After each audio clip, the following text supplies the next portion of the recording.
മന്നത്ത് പത്മനാഭനെക്കുറിച്ച് ദേശാഭിമാനി പ്രസിദ്ധീകരിച്ച ലേഖനത്തിനെതിരെ NSS general secretary Sukumaran Nair.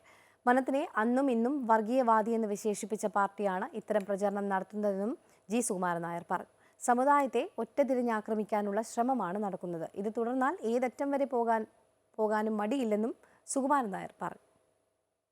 അറിവിലൂന്നിയ പരിഷ്കർത്താവ് എന്ന പേരിൽ ദേശാഭിമാനിയിൽ ഡോക്ടർ KS രവികുമാർ എഴുതിയ ലേഖനത്തിനെതിരെയാണ് NSS ജനറൽ സെക്രട്ടറി രൂക്ഷ വിമർശനം നടത്തിയത്. മന്നത്തിനെ അന്നും ഇന്നും വർഗീയവാദി എന്ന് വിശേഷിപ്പിച്ച പാർട്ടിയാണ് ഇത്തരം പ്രചരണം നടത്തുന്നതെന്നും CPMന്റെ പേര് പറയാതെ സുകുമാരൻ നായർ വിമർശിച്ചു.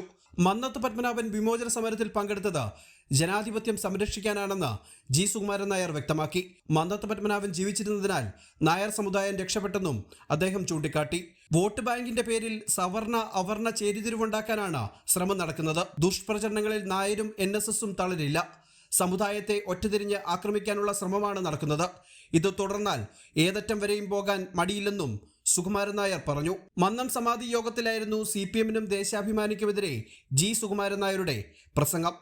ആ പത്രം ഇതിനുവേണ്ടി തെരഞ്ഞു പിടിച്ച് ഈ ചരമദിനത്തിന് മുമ്പായി തന്നെ ഇത് പ്രസിദ്ധീകരിക്കുവാൻ അവരെ പ്രേരിപ്പിക്കുന്ന ശക്തി എന്താണ് എന്ന് നിങ്ങൾ മനസ്സിലാക്കണം. എന്താ മന്നത്ത് പത്മനാഭനെ വർഗീയവാദി എന്ന് ആദ്യം വിശേഷിപ്പിച്ച ഇന്നും വിശേഷിപ്പിക്കുന്ന ഒരു രാഷ്ട്രീയ പ്രസ്ഥാനമാണ്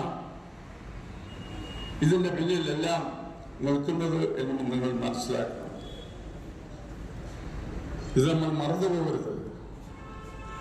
പക്ഷെ ഇതുകൊണ്ടൊന്നും നായരോ NSSോ ഭയപ്പെടാൻ പോകുന്നില്ല.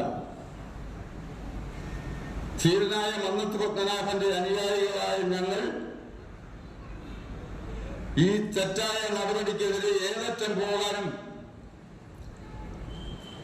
ഇതേ രീതിയിൽ ആവർത്തിച്ചാൽ ഏതറ്റം പോകാനും ഞങ്ങൾ മടിക്കുകയില്ല എന്ന് മാത്രം ബന്ധപ്പെട്ട, അതായത് ഈ ദേശാഭിമാനി പത്രത്തിനെയും ആ ലേഖകനെ ഓർമ്മിക്കുവാൻ ഞാൻ ഈ അവസരം ഉപയോഗിക്കുകയാണ്.